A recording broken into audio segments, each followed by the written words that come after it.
ఓం నమ శివాయ. అందరికీ నమస్కారం.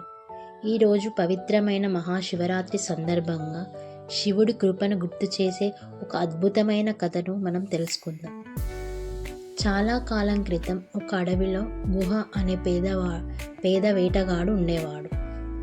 రోజంతా వేటకు వెళ్ళి వచ్చిన దానితో కుటుంబాన్ని పోషించేవాడు. అతనికి శివభక్తి గురించి కూడా పెద్దగా తెలియదు. ఒకరోజు వేటకు వెళ్ళిన గుహ అడవిలో దారి తప్పిపోయాడు. రాత్రి అవుతుంది. అడవి జంతువుల భయంతో ఒక చెట్టు ఎక్కి కూర్చున్నాడు. ఆ చెట్టు కింద ఏముంది తెలుసా? ఒక శివలింగం. భయంతో చెట్టు మీద కూర్చొని ఆకులు తెంచి కింద పడేస్తూ ఉన్నాడు.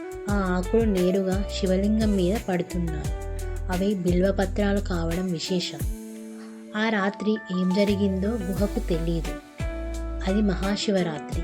తెలియకుండానే శివుడికి బిల్వార్చన, అభిషేకం, జాగరణ అన్నీ పూర్తయ్యాయి.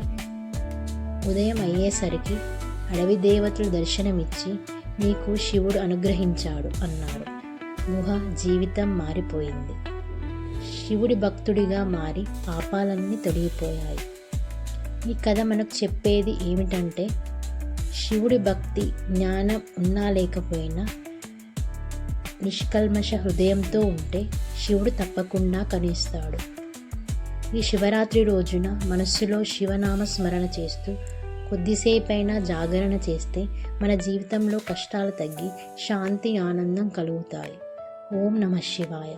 శివుడి ఆశీస్సులు మీ అందరిపై ఉండాలని కోరుకుంటూ ఈ శివరాత్రి మీ జీవితంలో వెలుగు నింపాలని ఆకాంక్షిస్తున్నాను. ఈ శివరాత్రి ప్రత్యేక కథ మీకు నచ్చితే వీడియోని లైక్ చేయండి, మీ ఫ్రెండ్స్కి షేర్ చేయండి. ఇలాంటి భక్తి కథల కోసం మా ఛానల్ని సబ్స్క్రైబ్ చేయండి. Thank you.